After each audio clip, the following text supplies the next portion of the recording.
Have you felt like you're floating in the clouds and you're so tired but you can't go to sleep? And when you leave your house, it's really chaotic. It's astrology time! Let's look at the energy for the week ahead. We start the week off on Monday with the moon in Leo in a harmonious aspect to Chiron in Aries, but a challenging aspect to Mars in Taurus.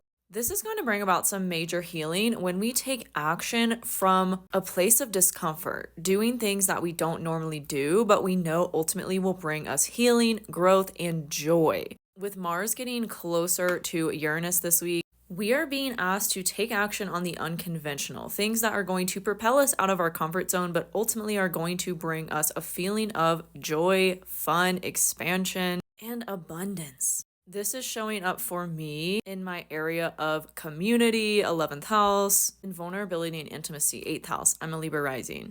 This past weekend, I did something I normally don't do and went clubbing and dancing. And I had so much fun and built new connections with people that I otherwise wouldn't have if I had stayed in my comfort zone. And that's really what these transits are propelling us into. Especially with Jupiter and Gemini, how can you capitalize on a new social life? And putting yourself in places around people where you're going to align with those people who are truly meant for you if you feel like you haven't had that before. On Tuesday, we'll have the moon moving into Virgo, and this honestly feels like a kind of chill and boring day.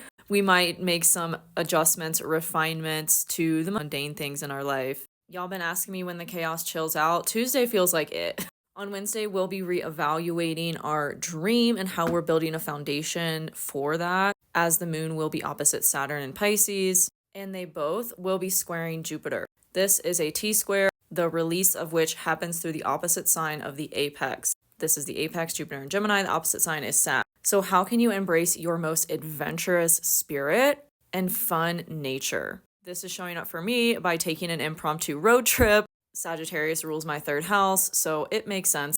As always, check where you have these signs in your chart for the areas of life this is showing up for you. If you need help, consult my astrology ebook or take my Become an Astrologer course. It will teach you how to read your chart, the transits, and apply this to it. So that's Wednesday. On Thursday, we'll have the moon in Virgo opposite Neptune and Pisces. So again, dreams might still be weird during this time and sleep might be off. There's a big need to implement mindfulness and spiritual practices that are going to help you calm your nervous system down and your energy, like meditation, yoga, to help with that insomnia we're all facing.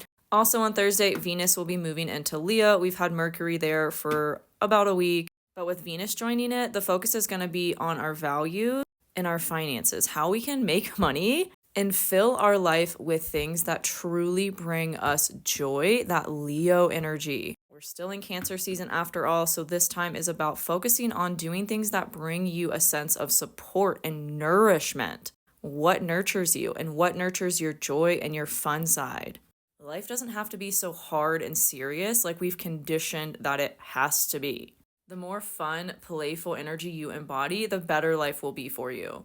On Friday, the moon will move into Libra, amplifying that energy of, okay, how can you bring more fun, joy, playfulness into your life and maybe have people in your life that help you to do that. Venus will be opposite Pluto on Friday as well, so there's gonna be transformation to our values, to our relationships, and to our finances that ultimately is gonna benefit us.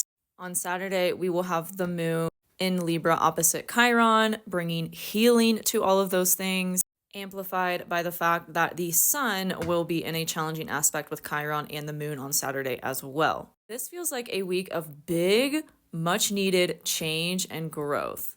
On Sunday, we'll have the moon move into Scorpio and a challenging aspect to Venus, again, asking for us to transform our values, our relationships, and our finances in a way that's going to bring us more joy, alignment, and fulfillment. This is laying the groundwork for massive change that will start to come in on the 15th, but I'll save that tea for next week. How is this all showing up for you? Let me know in the comments, and I'll see you next Sunday.